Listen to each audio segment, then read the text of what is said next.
কেন বেনামাজি মেয়েকে বিবাহ করলেন? বেনামাজি ছেলের সাথে নামাজি মেয়েকে বিয়ে দেওয়া যায় না, বেনামাজি মেয়েকে নামাজি ছেলে দিয়ে বিবাহ করানো যায় না। বেনামাজি এত খারাপ, বেনামাজি এত জঘন্য, স্বামী সালাত আদায় করে, স্ত্রী সালাত আদায় করে না। স্ত্রী সালাত আদায় করে, স্বামী সালাত আদায় করে না। একজন সালাত আদায় করে, আরেকজন সালাত আদায় করে না। সালাফরা বলেছেন অটো তালাক। কি তালাক? অটো তালাক। এক তালাক, দুই তালাক, তিন তালাক এটা বলা লাগবে না। একজন নামাজ পড়ে, আরেকজন নামাজ পড়ে না। একজন সালাত আদায় করে, আরেকজন সালাত আদায় করে না। আল্লাহ তাআলা সূরা মুমতাহিনার 10 নম্বর আয়াত দিয়ে বুঝিয়েছেন আলাদা করে দিতে, এবং আরো বিভিন্ন ইঙ্গিতের মাধ্যমে আলাদা করে দিতে বলেছেন। অতএব যারা একজন সালাত আদায় করে আরেকজন করে না, তাদের বিবাহ টেকে না। তাদেরকে ইসলাম নতুন করে মুসলিম হয়ে কালেমা পড়ে ইসলামে এসে সালাত আদায় করতে হবে, এরপরে আবার নতুন করে বিবাহ করতে হবে। এর আগ পর্যন্ত তারা জিনার সংসার করছে। বাংলাদেশের অধিকাংশ সংসার জিনার সংসার। বাংলাদেশের অধিকাংশ মানুষ জিনার সাথে সম্পর্কিত। তারা বলে আমরা সাধু, আমরা ভালো, অথচ সালাত আদায় করে না। তার মানে তাদের সংসার জিনার সংসার। বিয়ে হয় নাই তো সংসার হবে কেমন? অতএব সালাত ত্যাগ করার কোনো সুযোগ নেই। যারা সালাত আদায় করে না তাদের জানাজা পড়া হারাম। আরে জানাজা তো দূরের কথা, যারা সালাত আদায় করে না তাদের জন্য কাফনের কাপড় কেনা যাবে না। যারা সালাত আদায় করে না তাদেরকে গোসল দেওয়া যাবে না। একবার কেন, 10 বার কেন, 1000 বার যদি গোসল দেয় আর 500 বছর যদি সাবানের মধ্যে চুবিয়ে রাখে, ও কোনোদিন পবিত্র হতে পারবে না। ও অপবিত্রই, ও হলো বেনামাজি, ও হলো অপবিত্র। ওর জন্য কবর খনন করা বৈধ নয়। কবর খনন করবে না সুন্দর করে।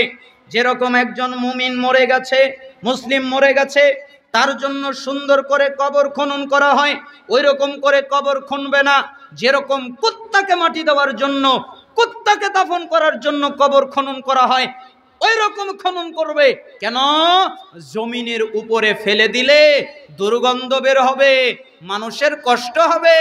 তাই জমিনের নিচে যেভাবে কুত্তাকে পোতে, কুকুরের মতো, কুত্তার মতো জমিনের নিচে পুঁতে রাখবে। ওর কোনো জানাজা নেই, কেউ আর জানাজা পড়তে পারবে না। জানাজা পড়লে 1 কেরাত নেকি হয়, মাটি দিলে আরেক কেরাত নেকি হয়। কিন্তু বেনামাজির জানাজা পড়লে কোনো নেকি নেই। আল্লাহ সূরা তাওবার 84 নম্বর আয়াতে নিষেধ করেছেন। আপনি কেন বেনামাজির জানাজা পড়লেন? আপনি কেন বেনামাজির জন্য দোয়া করলেন? আপনি কেন বেনামাজির জন্য মাগফিরাতের দোয়া করলেন? আরে আল্লাহর নবী তার চাচার জন্য দোয়া করতে চায়। আল্লাহর নবী বলেন, আল্লাহ একটু চাচার জন্য দোয়া করি। আল্লাহ বললেন, মা কানা লিন নবী ওয়াল্লাযিনা আমানু আইয়াস্তাগফিরু লিল মুশরিকিন। নবীদের জন্য আর ঈমানদারদের জন্য জায়েজ নয় মুশরিকদের জন্য ক্ষমা চাওয়া, দোয়া চাওয়া। তার মানে আপনি আপনার চাচার জন্য দোয়া করতে পারবেন না।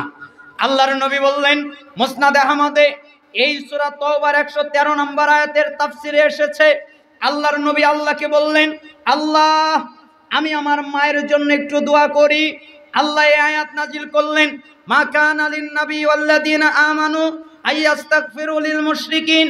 ঈমানদারদের জন্য আর যারা নবী তাদের জন্য জায়েজ নয় মুশরিকদের জন্য ক্ষমা প্রার্থনা করা, দোয়া করা। তারা যদি নিকট আত্মীয় হয়, আল্লাহর নবী তার চাচার জন্য দোয়া করতে পারে না, আল্লাহর নবী তার মায়ের জন্য দোয়া করতে পারে না, আল্লাহর নবী তার বাবার জন্য দোয়া করতে পারে না। অতএব আপনি কেন বেনামাজির জানাজা পড়বেন? আপনি কেন বেনামাজির জন্য দোয়া করবেন? আপনি মুসলিম, আপনি চির রণবীর। মুসলিম কখনো বেনামাজির জানাজা পড়তে পারে না। যেদিন মুসলমানেরা বেনামাজির জানাজা পড়া বন্ধ দিবে, যেদিন ইমামেরা বেনামাজির জানাজা পড়া বন্ধ দিবে, ওই দিন বাংলাদেশে নামাজি তৈরি করা সম্ভব হবে।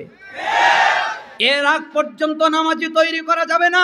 পিটিয়ে নামাজি বানানো যায় না, মেরে নামাজি বানানো যায় না।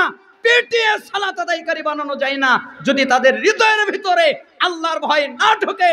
অতএব যারা সালাত আদায় করে না তাদের কোনো জানাজা নেই।